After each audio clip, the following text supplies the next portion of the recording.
ya. Hari ini siapa saja yang tidak masuk? Alhamdulillah masuk semua ya.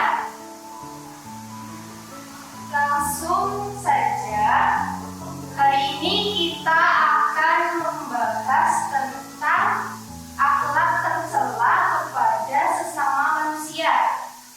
Sebelum kita memasuki pembelajaran, sebaiknya kita itu terlebih dahulu tahu tujuan dari pembelajaran itu apa. Yang pertama, peserta didik mampu menjelaskan pengertian sifat hasad, dendam, ghibah, fitnah, dan namimah. Yang kedua, peserta didik mampu menjelaskan contoh dan dampak negatif dari sifat hasad, dendam, ghibah, fitnah, dan namimah. Yang ketiga, peserta didik mampu menjelaskan simulasi akhlak tercela seperti hasad, dendam, ghibah, fitnah, dan namimah. Selanjutnya, Ibu ada sedikit motivasi buat kalian. Saksikan videonya. ออกมานี่เลยนะไอ้ขี้ขโมยไหนดูสิเอาอะไรไปออกมานี่เอาไปทำอะไรเนี่ยฮะถามว่าเอาไปทำอะไรเอาไปให้แม่ เจ๊แป๊บนึง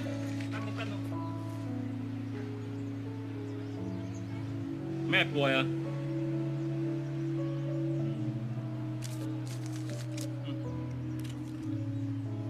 อย่าทำอย่างนี้อีกนะ หมวยเกาเหลา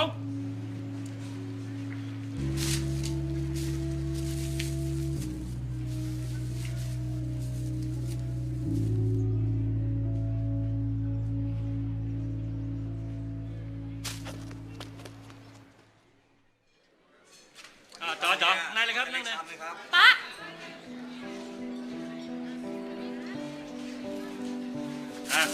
จัดไปสั่งมาเร็วต่ออะไร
Nah, di sini ibu fokusnya ke 5 akhlak ya. Akhlak tercela. Yang pertama itu hasad, yang kedua dendam, yang ketiga hibah, yang keempat fitnah, dan yang kelima namimah.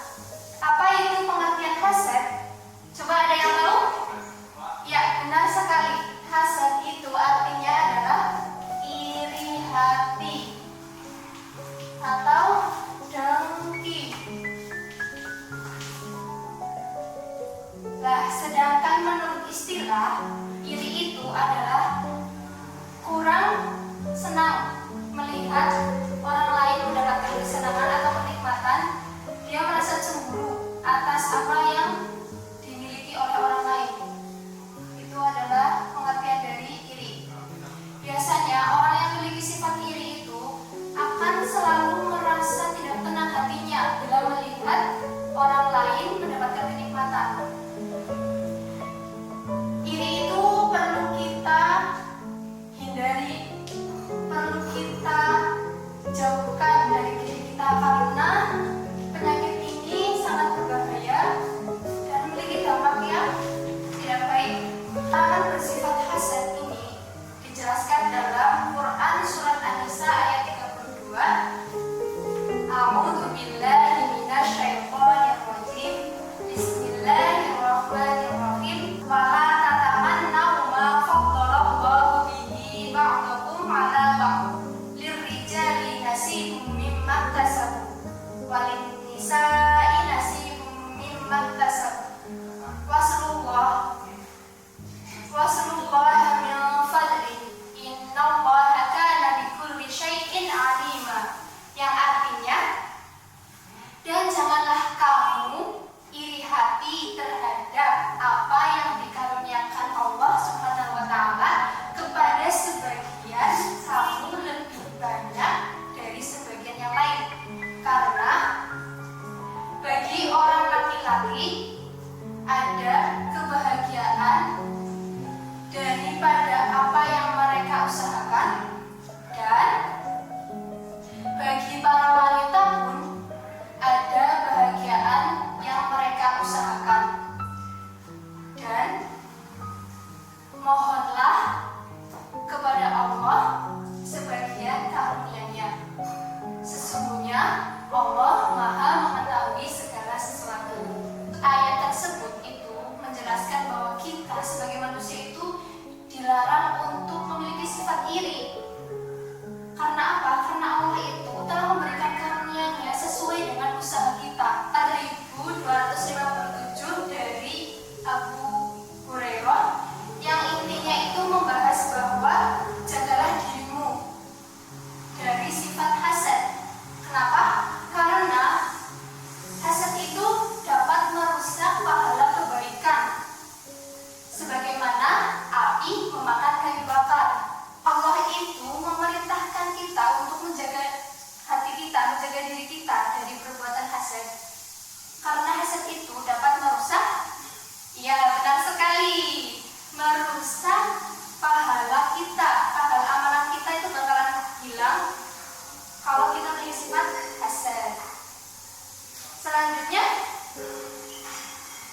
ciri-ciri orang yang memiliki sifat hasad itu seperti apa? Biasanya orang yang memiliki sifat hasad itu perilaku iri dan dengkinya itu menonjol. Dia tidak pernah merasa senang melihat orang lain mendapatkan kenikmatan. Yang kedua, dia selalu mencari-cari kesalahan orang lain. Dan yang ketiga, dia tidak mau menerima kelemahan atau kekurangan dirinya. Dan dia selalu tidak mau mengakui kelemahan dan kelebihan orang lain. Terus selanjutnya ibu ada video ya, disaksikan dulu. Ini contoh dari sifat hasad. Oh, si pulsa. Pulsa berapa? Pulsa 20 ada nggak? Ada. Berapaan, Mbak? Pulsa 20, 21. Oh, 21. Emang kenapa, Mas? Kemarin saya beli di sana. 22, Mbak, mahal. Makanya kalau belanja jangan di sana memang mahal. Mendingan belanja di sini aja, Mas. Kalau gitu besok-besok saya belanja sini deh, Mbak. Apa ada nggak, Mbak? Ya, Mas. Kartu perdana. Kartu perdana. Ntar ya mas ya, aku cariin dulu.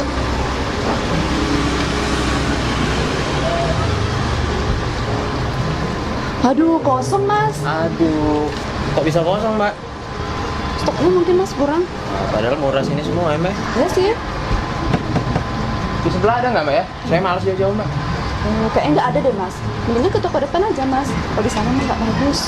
Atau saya cek dulu deh, Mbak. Aduh, udah dibilangin mas, jangan banjir di sana. Di sana mah mahal. Mendingan banjir di sini ataupun di depan. Dari contoh tadi, contoh-contoh perbuatan hasad itu dapat kita ambil hikmahnya, yaitu hasad itu tidak baik bagi diri kita. Selain itu, hasad juga memiliki dampak negatif yang sangat menonjol. Salah satunya, jika seseorang yang memiliki sifat hasad itu akan selalu mencari-cari kesalahan orang lain, hatinya tidak akan pernah tenang dan selalu merasa gelisah. Selain itu, sifat hasad itu bertentangan dengan Pancasila sila kedua, yaitu kemanusiaan yang adil dan beradab. Ada yang tahu kenapa? Coba, ada yang mau menjawab? Gak ada ya? Ya, jadi kenapa bertentangan dengan Pancasila sila kedua? Karena sifat hasad ini sama saja kita tidak dapat adil terhadap diri kita sendiri maupun terhadap orang lain. Sifat kemanusiaannya itu sudah hilang. Jadi dia itu akan selalu merasa iri dengan apa yang dimiliki oleh seseorang. Selanjutnya, poin kedua ya, dendam. Coba, ada yang berani menuliskan di sini apa pengertian dari dendam? Berani nggak? Ada loh di buku halaman 109. Ya, dendam itu adalah amarah yang terpendam.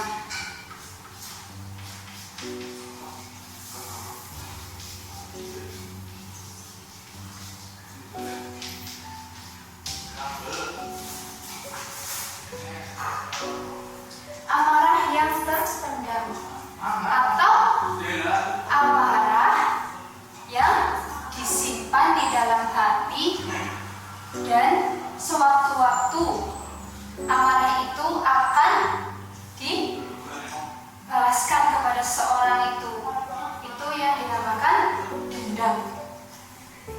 Itu ada 3. Yang pertama, perilaku dendam itu selalu menyimpan amarah yang meluap-luap. Selalu menyimpan amarah yang meluap-luap. Yang kedua, tidak pernah mau memaafkan kesalahan orang lain. Yang ketiga, dia memiliki sifat yang egois dan mudah tersinggung.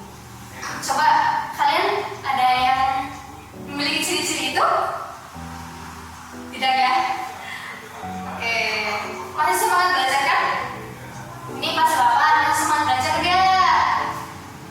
Oke, bagus. Selanjutnya, Ibu akan menayangkan video terlebih dahulu ya. Ini contoh dari perbuatan dendam. Nama saya Mail.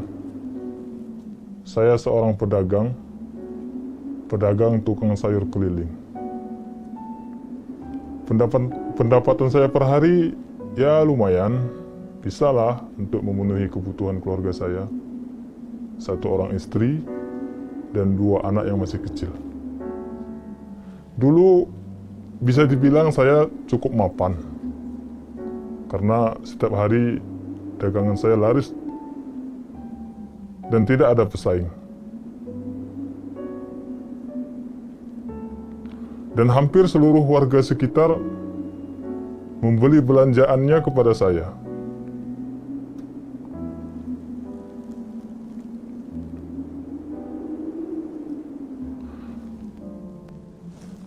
Namun, semenjak munculnya pedagang lain yang ikut-ikutan seperti saya, omset saya otomatis menurun.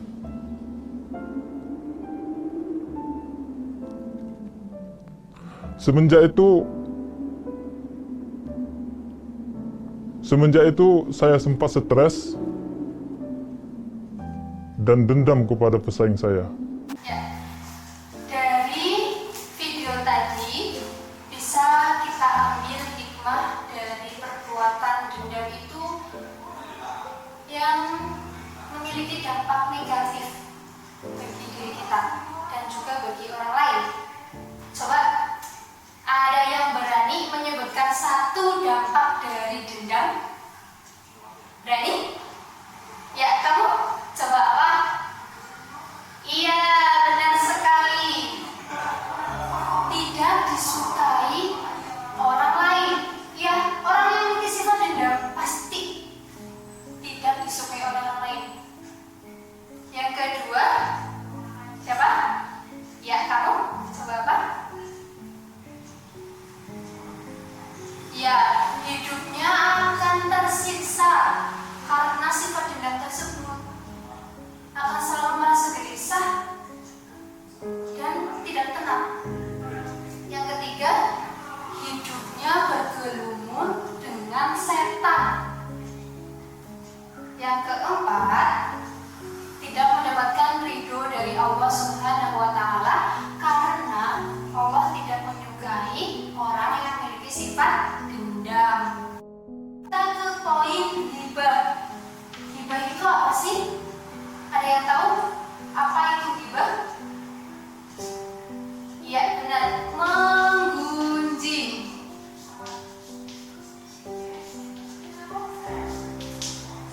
Biasanya yang suka menggunjing itu ya kaum perempuan. Benar sekali. Terkadang kita itu tidak sadar apa yang kita bicarakan pada saat bersama dengan teman-teman itu ternyata lama-kelamaan akan menyebabkan ghibah. Nah, pengertian ghibah tersendiri yaitu suatu perbuatan atau tindakan membicarakan aib atau kekurangan orang lain, tetapi orang yang dibicarakan tersebut tidak ada di depannya atau di hadapannya. Itu yang dinamakan ghibah. Kemudian bentuk perbuatan ghibah itu seperti apa? Yang pertama, coba buka di halaman 111. Itu ada ya? Ayo baca. Yang pertama, iya, iya, iya benar. Ya, terima kasih ya. Selanjutnya, coba ditonton dulu ya. Ini video tentang contoh perbuatan ghibah. Apaan? Dia tuh si Indah. Tadi dia ke satpam. Pasti dia cari perhatian deh sama aku. Sesira? Iya. Karena tadi aku lihat dia di depan situ. Di manusia nggak boleh kita tahu nanti timbul permusuhan. Kan ini masih pagi. Nggak boleh gosip. Tuh apa sih kamu Cik? Udah deh diam aja. Penjelasan video ini perlu kita ketahui bahwa akibat dari perbuatan ghibah itu dapat yang pertama memutuskan tali silaturahmi, yang kedua menimbulkan permusuhan dan pertengkaran dengan orang lain, yang ketiga mendapatkan kutukan dari Allah karena Allah tidak menyukai orang yang suka menghibah, yang keempat termasuk orang yang memiliki akhlak tercela. Gitu ya. Ada yang ditanyakan? Tidak?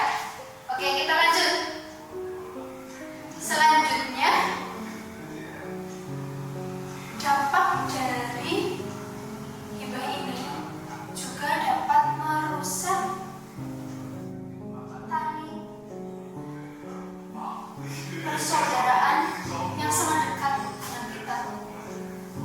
Semisal keluarga kita, dan kita menjadikan dia di belakangnya, maka itu akan memberikan dampak yang sangat besar bagi diri kita dan juga bagi orang lain. Selanjutnya ke poin yang keempat, langsung saja ya, ini waktunya sudah hampir habis. Fitnah. Apa itu pengertian fitnah? Fitnah adalah perbuatan atau tindakan membicarakan orang lain, tetapi kebenarannya itu belum tentu benar, belum tentu sesuai dengan kenyataan yang ada. Jadi ini masih mengira-ngira.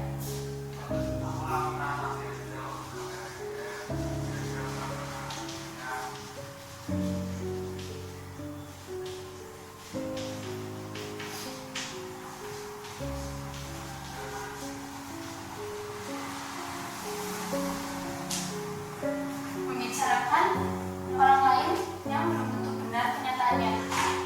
Orang-orang yang memiliki sifat fitnah, dampaknya sangat besar dan sangat berbahaya, seperti firman Allah dalam Quran surat Al-Baqarah ayat 217. A'udzu billahi minasyaitonir rajim. Bismillahirrahmanirrahim. Wal fitnatu akbar minal qatl. Yang artinya sesungguhnya fitnah itu lebih kejam daripada pembunuhan. Nah, dari pengertian itu, dari ayat ini bisa kita garis bawahi bahwa fitnah itu sangat dibenci oleh Allah, dan kita harus benar-benar menjauhi sifat fitnah. Ciri-ciri orang yang memiliki sifat fitnah yang pertama, ayo coba, ada yang tahu? Ya, menyebarkan isu atau gosip yang tidak benar. Yang kedua, apa? Menyebarkan berita dusta, ya. Memberikan kesaksian palsu, benar sekali. Nah, sekarang coba anak-anak kalian saksikan contoh dari perbuatan fitnah. Aku memang tak puas hati dengan korang. Dah lama aku diam. Hari ni aku nak bersemuka dengan korang. Kau dengan Mama ni. Apa benda ni bro? Apa salah kau? Mulut kau tu memang cilaka. Makin menjadi-jadi korang Kau fikir aku tak tahu ke? Ha? Kau fikir aku ni bodoh ke? Ha? Mulut lokang. Apa benda ni? Aku tak faham lah. Kau ni pahal? Mulut korang tu jaga sikit Sekali lagi aku dengar korang cakap yang bukan-bukan pasal aku pelasar korang. Cukup. Faham? Dari contoh itu kita juga bisa mengambil kesimpulan bahwa bagi orang yang memiliki sifat fitnah itu akan memiliki dampak negatif. Yang pertama, tidak disukai oleh orang lain. Jelas itu ya. Siapa orang yang suka sama orang yang suka fitnah? Pasti gak ada dan gak punya teman. Selanjutnya, jiwanya akan selalu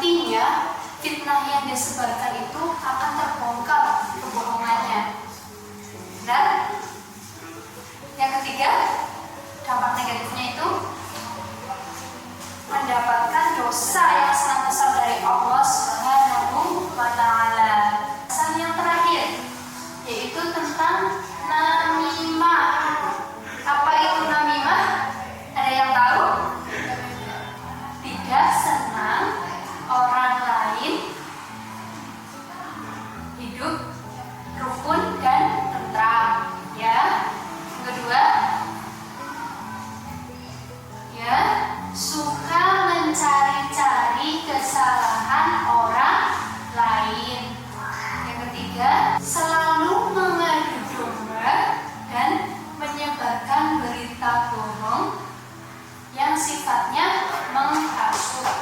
Ya benar. Contoh dari perbuatan namimah. Kamu mau tahu nggak sih dia ngomong apa? Kak, GTS-nya. Ya, makasih Mas. Ngomongin apa dia? Tika bilang kalau dulu lu sekolah suka dandan ya? Hah? Suka dandan? Ya. Maksud dia apa? Ya, semacam kayak lu cari-cari perhatian cowok gitu. Ya ampun, jadi dia bilang aku kecantilan. Ya gitu deh. Ih, dasar ya. Kamu tau gak sih kalau dulu setiap kali makan aku yang bayar. Itu kan pelit. Itu